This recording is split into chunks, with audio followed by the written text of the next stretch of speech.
வணக்கம். மதிமுகம் செய்திகள்.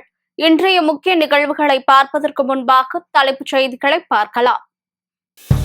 தொகுதி மறுவரையறை மசோதா மீது மக்களவையில் இரண்டாவது நாளாக விவாதம். விரிவான விவாதத்துக்கு பிறகு இன்று மாலை வாக்கெடுப்பு. தமிழ்நாட்டின் குரலுக்கு பாஜக அரசு செவிசாய்த்தே ஆக வேண்டும். தொகுதி மறுவரையறை திரும்ப பெற வேண்டும் என முதலமைச்சர் மு.க. ஸ்டாலின் எச்சரிக்கை. தொகுதி மறுவரையறை மசோதா இந்தியாவின் கூட்டாட்சியை சிதைக்கக்கூடியது. தொகுதி மறுவரையறை மசோதா குறித்து எம்பி கனிமொழி பேச்சு.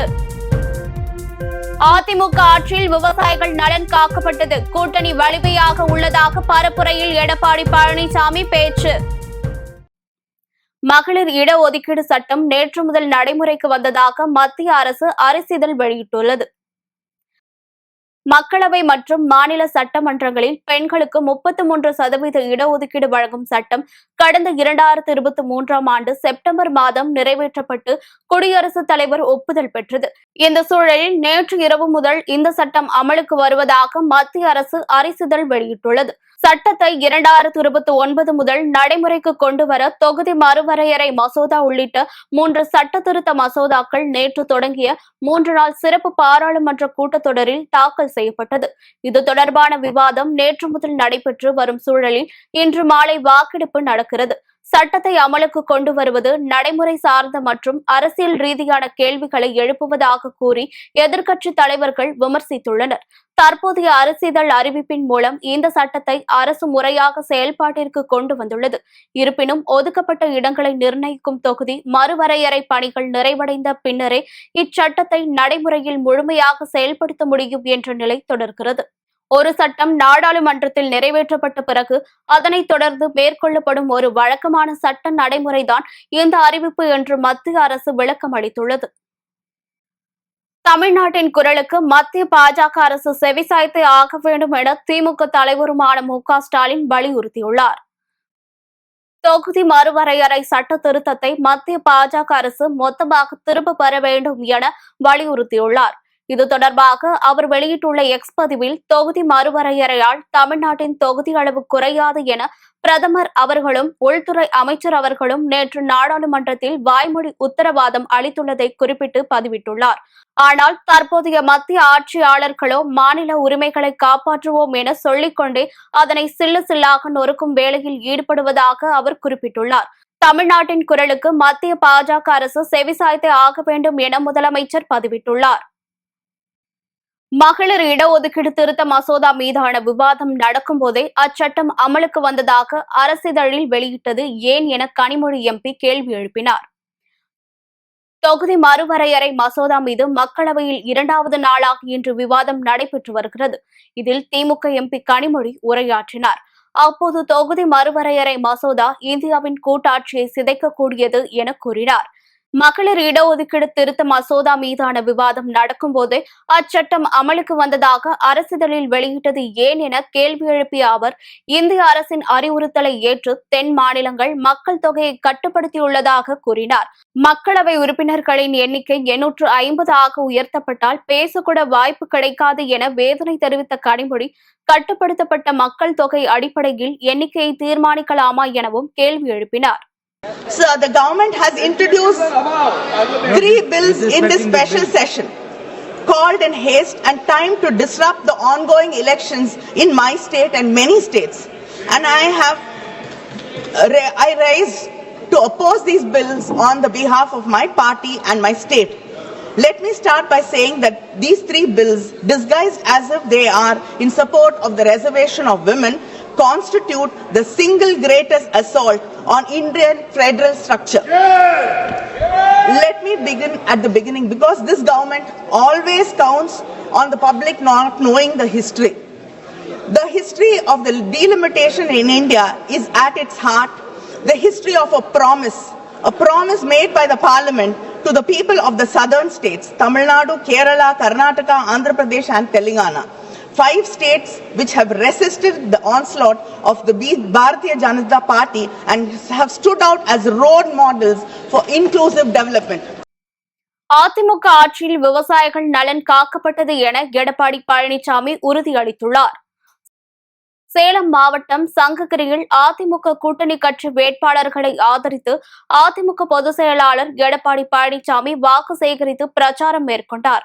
அப்போது பேசிய அவர் அதிமுக கூட்டணி மிகவும் வலிமையான கூட்டணியாக உள்ளதாக கூறினார். 2500 உயர்த்திக் கொடுக்கப்படும்.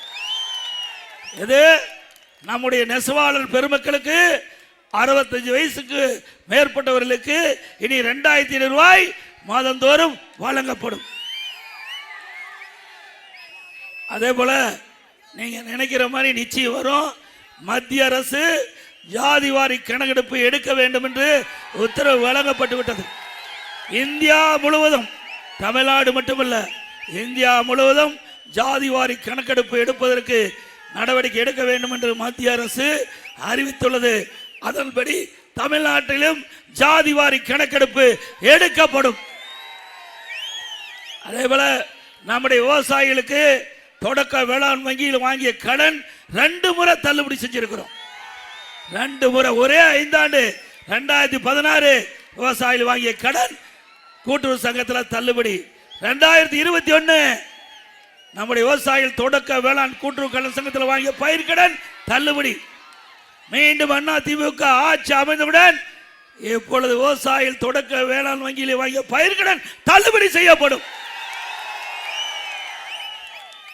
அதே போல மாற்றுத்திறனாளிகள் கூட்டுறவு சங்கத்திலே வாங்கிய கடன் தள்ளுபடி செய்யப்படும். நம்முடைய கட்டிட தொழிலாளர்கள் அவர் பணி செஞ்சுட்டு இருக்கிறாங்க.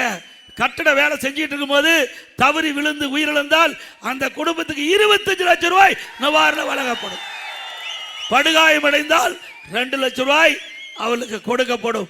இது போல பல திட்டங்கள் அதிமுக ஆட்சியில் நிறைவேற்றும். அது மட்டுமல்ல, இப்பொழுது ரேஷன் கடையில் வழங்கப்படுகிற அரிசி தரமில்லாத அரிசி இருப்பதாக என்னிடத்திலே புகார் வந்திருக்குது. அதிமுக ஆட்சி அமைந்த உடனே இந்த மளிகை கடையில் எப்படி அரிசி இருக்குதோ அதே தரத்துடன் அரிசி ரேஷன் கடையில் வழங்கப்படும். இனி நீங்க கடையில் போய் வாங்க வேண்டிய அவசியமே இல்லை.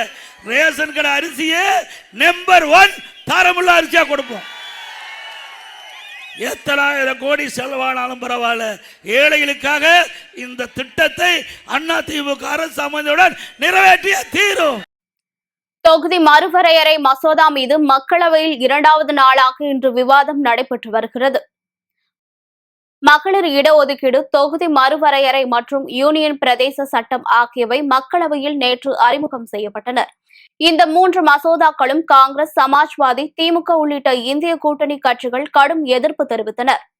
தொகுதி மறுவரையறையால் தென் மாநிலங்கள் பாதிக்கப்படாது என உறுதியளித்த உள்துறை அமைச்சர் அமித்ஷா, தமிழகத்தில் தற்போது 39 மக்களவை தொகுதிகள் உள்ள நிலையில் இந்த எண்ணிக்கை 59 உயரும் என கூறினார். மசோதாக்கள் மீது மக்களவையில் இன்றும் விவாதம் நடைபெற்று வரும் நிலையில் விரிவான விவாதத்துக்கு பிறகு மசோதாக்கள் மீது இன்று மாலை 4 மணிக்கு வாக்கெடுப்பு நடத்தப்பட உள்ளது. காங்கேயம் தொகுதி திமுக வேட்பாளர் மு.பி. சாமிநாதனை ஆதரித்து துணை முதலமைச்சர் பரப்புரை மேற்கொண்டார். பிரச்சாரத்தில் பேசிய உதயநிதி ஸ்டாலின், அடிமை கட்சி அதிமுகவையும் பாசிச பாஜகவையும் நாட்டை விட்டே விரட்டுவதுதான் தமிழக மக்களுக்கு நல்லது என கூறினார். சிறப்பு நிதி 2000 5000 ரூபாய் நம்முடைய முதலமைச்சர் அவர்கள் கொடுத்தாங்க. முதலமைச்சர் காலையில 6 மணிக்கு மகளிருடைய பேங்க் அக்கவுண்ட்ல பணத்தை போட்டாங்க. மகளிர் என்ன பண்ணீங்க? 9 மணிக்கு பேங்க் திறக்கிறதுக்கு முன்னாடி போய் பணத்தை எடுத்துட்டீங்க. ஏன்னா மோடி அரசு உரிமை தொகையை கை வச்சிட போறாங்க, பேங்க் பேலன்ஸ் மினிமம் பேலன்ஸ் இல்லைன்னு சொல்லி மோடி அரசு அந்த பணத்தை எடுத்துருவான்னு ஷார்ப்பா போய் அன்னைக்கு காலைல 9 மணிக்கெல்லாம் பணத்தை எடுத்துட்டீங்க. இதே மாதிரி ஷார்ப்பா 23ஆம் தேதி வாக்குச்சாவடிக்கு போய் வாக்குப்பெட்டியில காங்கேயம் தொகுதியில அண்ணன் சாமிநாதன் அவர்களுக்கு உதயசூரியன் சின்னம், தாராபுரம் தொகுதியில உதயசூரியன் சின்னம், வேட்பாளர் பெயர் மருத்துவர் இந்திராணி, டாக்டர் இந்திராணி, வாக்களிச்சு மிகப்பெரிய வாக்கு வித்தியாசத்தை ஜெயிக்க வச்சு சட்டமன்றத்துக்கு அனுப்பணும். செய்வீங்களா? சில வாக்குறுதியும் இந்த முறை நம்முடைய முதலமைச்சர் கொடுத்திருக்காங்க. உங்களுக்கு நம்பிக்கை இருக்கா? இந்த முறை முதலமைச்சர் சொன்னா செய்வாரு, அந்த நம்பிக்கை இருக்கா? என்ன வாக்குறுதி கொடுத்திருக்கிறோம்? மகளிர் உரிமை தொகை திட்டம் 1000 ரூபாய் கிடையாது, அதை உயர்த்தி 2000 ரூபாய் தருவோம்னு முதலமைச்சர் வாக்குறுதி கொடுத்திருக்கிறார். முதலமைச்சர் காலை உணவு திட்டம் 5ஆம் வகுப்பு வரைக்கும் இல்ல 8ஆம் வகுப்பு வரைக்கும் விரிவுபடுத்தப்படும் சொல்லியிருக்கிறோம். கல்வி ஊக்கத்தொகை 1000 ரூபாய் 1500 உயர்த்தப்படும் சொல்லியிருக்கிறோம். அடுத்த 5 வருஷத்துல முதியோர் உதவித்தொகை OAP 1200 இருந்து 2000 ரூபாய் உயர்த்தி கொடுப்போம்னு வாக்குறுதி கொடுத்திருக்கிறோம். அடுத்த 5 வருஷத்துல 10 லட்சம் கலைஞர் கனவு இல்லம் கட்டப்பட்டு யாருக்கெல்லாம் வீடு இல்லையோ அவங்களுக்கு வீடு கட்டி தருவோம்னு சொல்லியிருக்கிறோம்.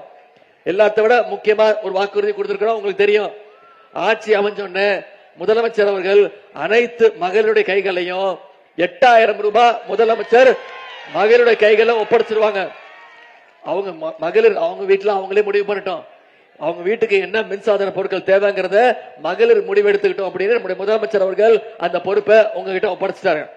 இப்போ இவங்க 2 பேரையும் நம்முடைய திராவிட மாடல் ஆட்சி அமைய போவது உறுதி.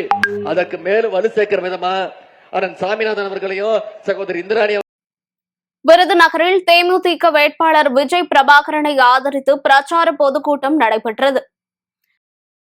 பிரச்சார பொதுக்கூட்டத்தில் மதிமுக பொதுச் செயலாளர் வைகோ கலந்து கொண்டு விஜய் பிரபாகரனை ஆதரித்து வாக்கு சேகரித்தார். பொதுக்கூட்டத்தில் உரையாற்றிய வைகோ, ஜாதியின் பெயரிலும் மதத்தின் பெயரிலும் மோதல்களை தூண்டி தமிழகத்தில் அமைதியை கெடுக்க சில சக்திகள் முயற்சிப்பதாக கூறினார். விருதுநகர் மாவட்டத்தில் இன்றைக்கு நான் இதை சொல்ல விரும்புவதற்கு காரணம், இந்த விருதுநகருக்கு தேவையான பலவற்றை செய்து கொடுத்திருக்கிறேன். அதனால்தான் நான் தோற்ற நேரத்தில் கூட, கடந்த முறை நான் தோற்று போன போது கூட, விருதுநகரிலே இருக்கக்கூடிய மக்கள் எனக்குத்தான் அதிக வாக்குகளை தந்தார்கள். அப்படிப்பட்ட நன்றி உணர்வோடு தான் இங்கே வாழ்கிற மக்கள், இஸ்லாமிய சமுதாயமாகட்டும், இந்துக்கள், வைணவர்கள், சைவர்கள், பல்வேறு சமய நம்பிக்கை உடையவர்கள், பகுத்தறிவு பேசுகிறவர்கள் ஒற்றுமையாக இருக்கக்கூடிய நிலையை உருவாக்க வேண்டும் என்ற உணர்வோடுதான் இந்த விருதுநகரிலே அப்படிப்பட்ட அமைதி தவழ்கிறது. எதிர்காலத்திலும் தமிழகத்திலே அப்படிப்பட்ட அமைதி நிலவ வேண்டும். இந்த விருதுநகரிலே இருந்து கோயிலோன் கொல்லத்துக்கு செல்கிற பாதை குறுகிய ரயில் பாதையாக இருக்கிறது. ரயில்களிலே அகல ரயில் பாதையில் உள்ள ரயில்கள் போக முடியாது. பொருட்களை வண்டிகளிலே ஏற்றி அனுப்ப முடியாது. இதற்கு அகல ரயில் பாதை வேண்டும் என்று பல வருடங்களாக வியாபாரிகள் சங்கம் தீர்மானம் போட்டது, வர்த்தக சங்கம் தீர்மானம் போட்டது. ஆனால் யாரும் அதை நிறைவேற்ற முன்வரவில்லை. இது சாத்தியப்படாத திட்டம், இது பொருளாதார ரீதியில் லாபம் தராத திட்டம். எனவே இந்த அகல ரயில் பாதை கிடையாது என்று முடிவெடுத்திருந்த நேரத்தில் நான் பிரதமர் வாஜ்பாய் அவர்களிடத்தில் முன்னதாக தென்காசி மாவட்டம் வாசுதேவநல்லூர் சட்டமன்ற தொகுதியில் போட்டியிடும் திமுக வேட்பாளர் ராஜாவை ஆதரித்து வைகோ புளியங்குடியில் காமராஜர் சிலை அருகே பிரச்சாரம் மேற்கொண்டார். அப்போது அவர் பேசிய, வட மாநிலங்களில் பாஜக மக்களிடையே மத மோதல்களை ஏற்படுத்தி வருவதாக கூறினார். நான் நீதியரசர்களை கேட்கிறேன், நீங்கள் அடிக்கடி உபதேச மொழிகளை மக்களுக்கும் தலைவர்களுக்கும் சொல்லிக் கொண்டே இருக்கிறீர்கள். நீங்கள் நீதிபதிகள், you are big lords. நான் கேட்கிறேன், எப்படி இப்படிப்பட்ட கொலைகாரனுக்கெல்லாம் ஜாமீன் கொடுக்கிறீர்கள்? நான் முதலமைச்சருக்கு சொல்வேன், இப்பொழுது அரசு மலர்ந்தவுடன், புதிய அரசு அமைந்தவுடன் புதிய சட்டம் கொண்டு வாருங்கள். பெண்களுக்கு பாலியல் பலாத்காரம் செய்து அவர்களை உயிருக்கே ஆபத்து செய்த அந்த கொலைகாரனுக்கு ஆயுள் பரியந்தம் தண்டனை இருக்க வேண்டும். 25 வருஷமானாலும் விடுதலை ஆகக்கூடாது, 40 வருஷமானாலும் சாகர வரை ஜெயிலில் இருக்க வேண்டும். அப்படி ஒரு சட்டத்தை கொண்டு வாருங்கள், நிச்சயம் கொண்டு வருமா. அப்படிப்பட்ட சோதனையை ஏற்றுக்கொள்ளக்கூடியவர், நாட்டு நலனுக்காக, மக்கள் நலனுக்காக பாடுபடக்கூடியவர் என்பதை நான் தெரிவிக்க விரும்புகின்றேன். சாத்தான்குளம் போலீஸ் ஸ்டேஷனிலே ஜெபராஜும் பென்னிக்ஸும் தகப்பனும் மகனும் சித்திரவதை செய்யப்பட்டு, ஒரு தவறும் செய்யாமல் சித்திரவதை செய்யப்பட்டு, பின்னர் அவர்களை கோவில்பட்டி கிளைச்சரிலே கொண்டு வந்து அடைத்து 3ஆம் நாள் இறந்தே போனார்கள். அந்த கொலைக்கு, அந்த 2 பேர் சாவுக்கும் எடப்பாடி பழனிசாமி தான் காரணம். இப்பொழுது ஒரு சம்பவம் நடந்தது, அதைத்தான் பேசிக் கொண்டிருக்கிறார். வேடநத்தத்திலே கேள்விப்பட்டவுடன் அந்த ஊருக்கு சென்றேன், அந்த வீட்டுக்கு சென்றேன். காலை 9 மணிக்கு அந்த வீட்டுக்குள் சென்றவர், மற்ற தலைவர்கள் வந்த போதெல்லாம் ஊரிலே பல பேர் உள்ளே வராதே என்று மிரட்டினார்கள்.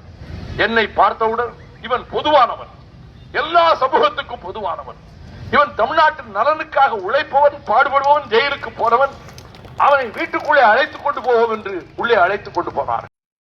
கடலூர் மாவட்டம் புவனகிரி சட்டமன்ற தொகுதியில் போட்டியிடும் திமுக வேட்பாளர் துரை கே சரவணின் படிவம் C1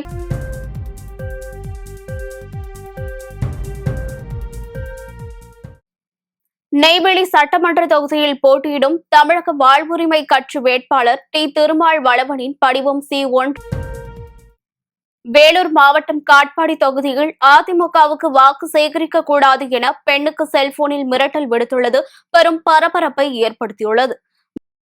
வேலூர் மாவட்டம் அருப்புமேடு பகுதியைச் சேர்ந்தவர் சிவகாமி.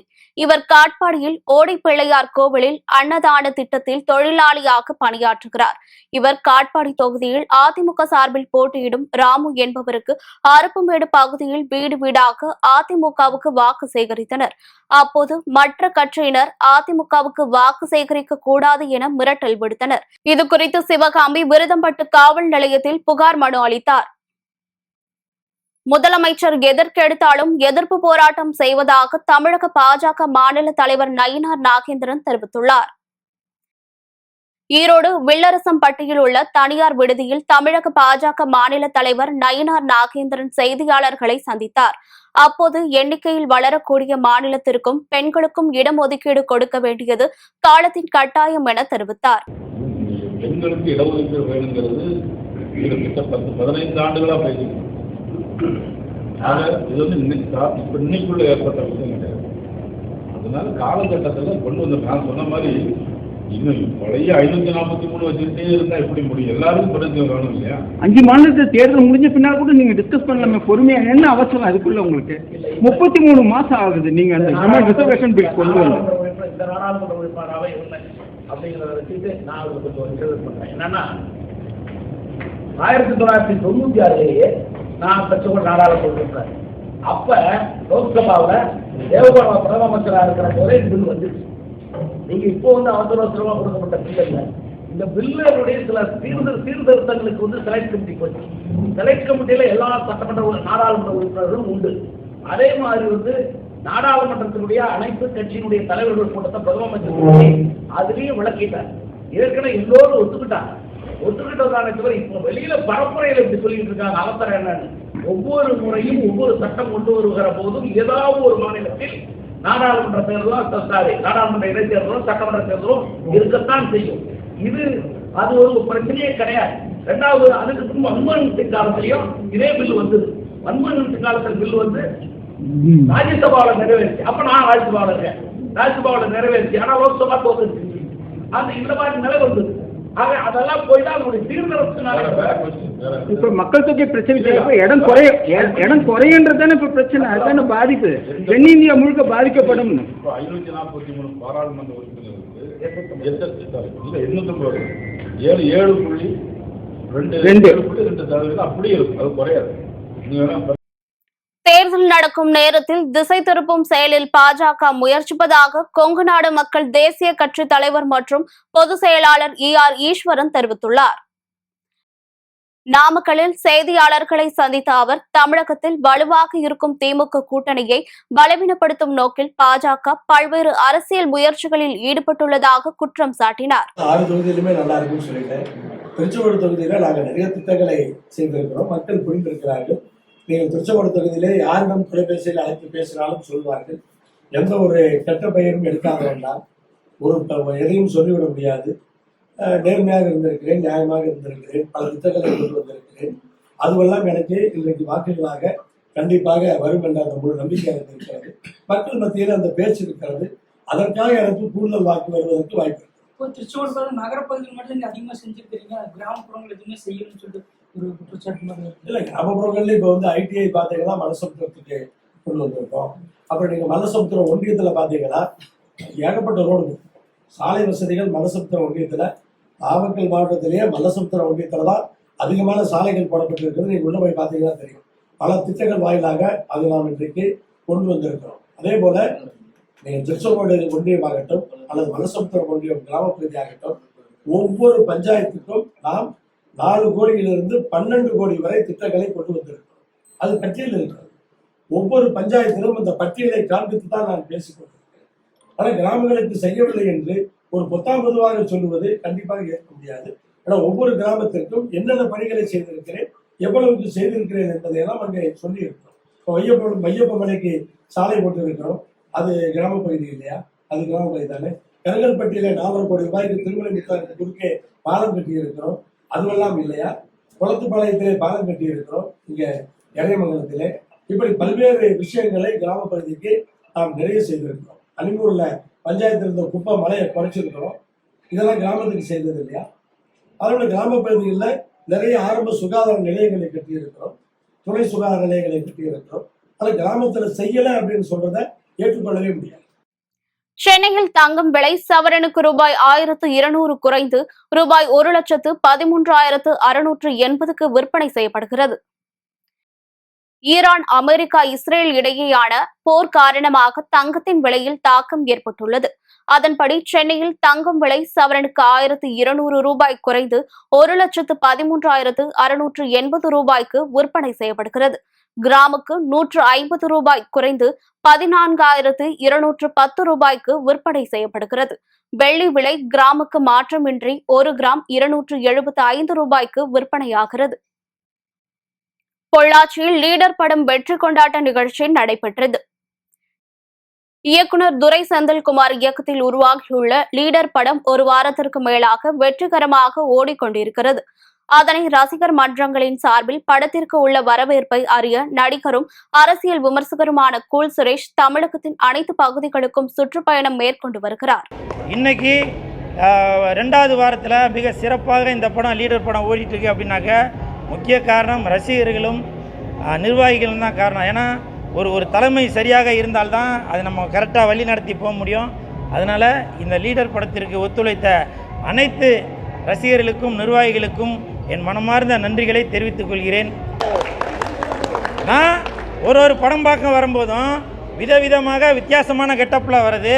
இயக்குநர்களுக்கும் டைரக்டருங்களுக்கு தான் தெரியல, ரசிகர்களுக்காக தெரிஞ்சே கைத்தட்டல் கொடுக்குறாங்களே, அதற்கு என் மனமார்ந்த நன்றி.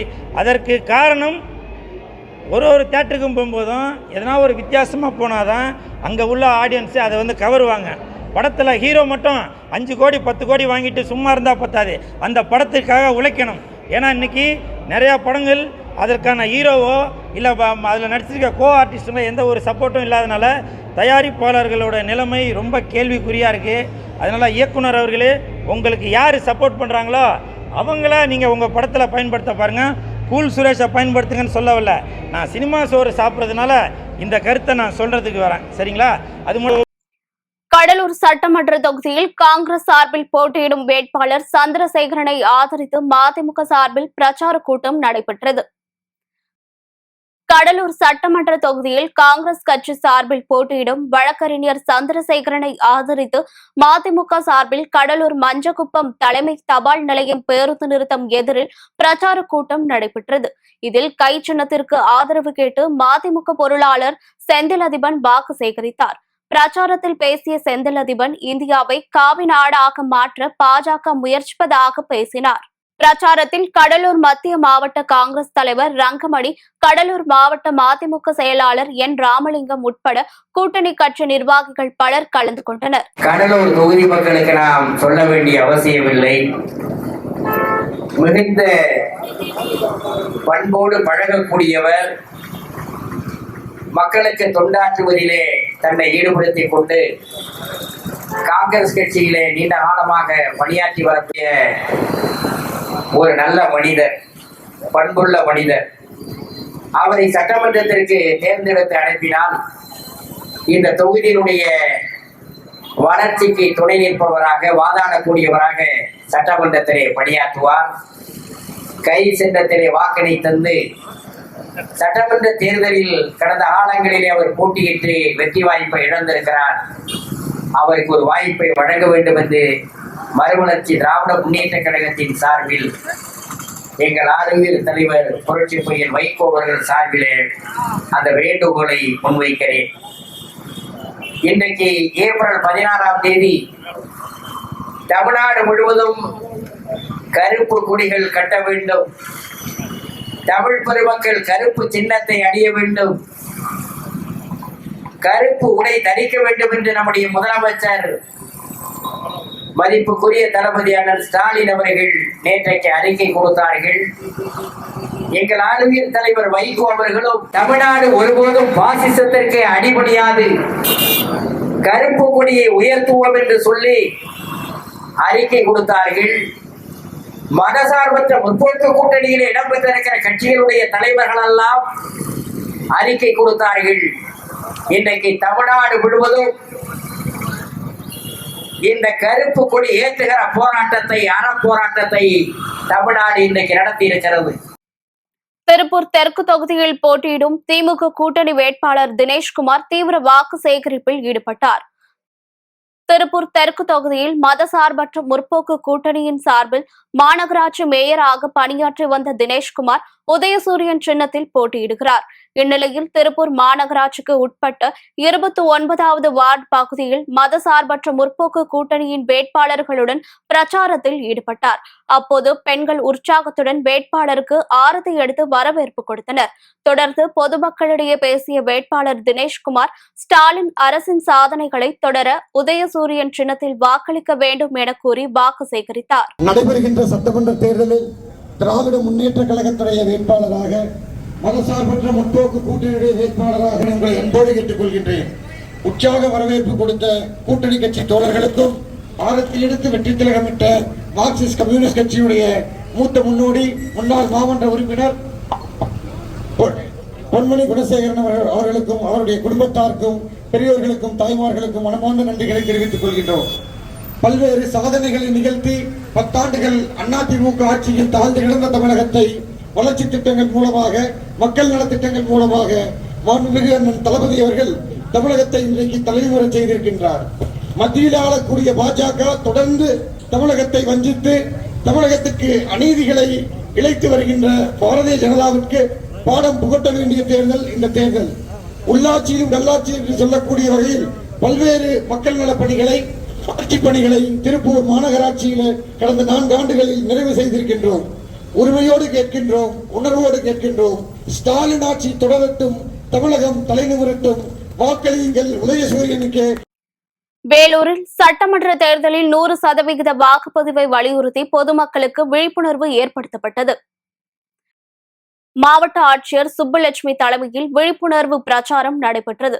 இதில் 100% வாக்களிக்க வேண்டும், ஓட்டுரிமை உங்கள் கடமை, ஜனநாயகத்தின் வலிமை வாக்குதான் ஆகிய துண்டு பிரசுரங்களை மக்களுக்கு வழங்கி கலை நிகழ்ச்சி மூலம் விழிப்புணர்வை ஏற்படுத்தினார்கள். தசைநார் முறிவு காரணமாக சென்னை சூப்பர் கிங்ஸ் அணியின் வேக பந்து வீச்சாளர் கலீல் அகமது IPL தொடரில் இருந்து விலகியுள்ளார். CSK கொல்கத்தா நைட் ரைடர்ஸ் அணிகள் கடந்த 14ஆம் தேதி சென்னை சேப்பாக்கம் மைதானத்தில் மோதின. அப்போது CSK வேகப்பந்து வீச்சாளரான கலீல் அகமது பந்து வீசிய போது வலது இடுப்பு பகுதியில் தசைநார் முறிவு ஏற்பட்டது. இதனால் அவர் களத்தில் இருந்து உடனடியாக வெளியேறினார். கலீல் அகமதுக்கு ஏற்பட்டுள்ளது 2வது நிலை தசைநார் முறிவு என்பதால் இதிலிருந்து மீண்டும் வர குறைந்தது 10 to 12 வாரங்கள் தேவைப்படுகிறது. இதனால் IPL தொடரில் முழுமையாக கலீல் அகமது விலகியுள்ளார். மீண்டும் தலைப்புச் செய்திகள். தொகுதி மறுவரையறை மசோதா மீது மக்களவையில் 2வது நாளாக விவாதம். விரிவான விவாதத்துக்கு பிறகு இன்று மாலை வாக்கெடுப்பு. தமிழ்நாட்டின் குரலுக்கு பாஜக அரசு செவிசாய்த்தே ஆக வேண்டும். தொகுதி மறுவரையறை திரும்ப பெற வேண்டும் என முதலமைச்சர் MK ஸ்டாலின் எச்சரிக்கை. தொகுதி மறுவரையறை மசோதா இந்தியாவின் கூட்டாட்சியை சிதைக்கக்கூடியது. தொகுதி மறுவரையறை மசோதா குறித்து MP கனிமொழி பேச்சு. அதிமுக ஆட்சியில் விவசாயிகள் நலன் காக்கப்பட்டது. கூட்டணி வலிமையாக உள்ளதாக பரப்புரையில் எடப்பாடி பழனிசாமி பேச்சு. இத்துடன் செய்திகள் நிறைவடைந்தன. மீண்டும் செய்திகள் இரவு 8 மணிக்கு. மேலும் செய்திகளை தெரிந்து கொள்ள மதிமுகம் பிரைம் YouTube தளத்தில் இணைந்திருங்கள்.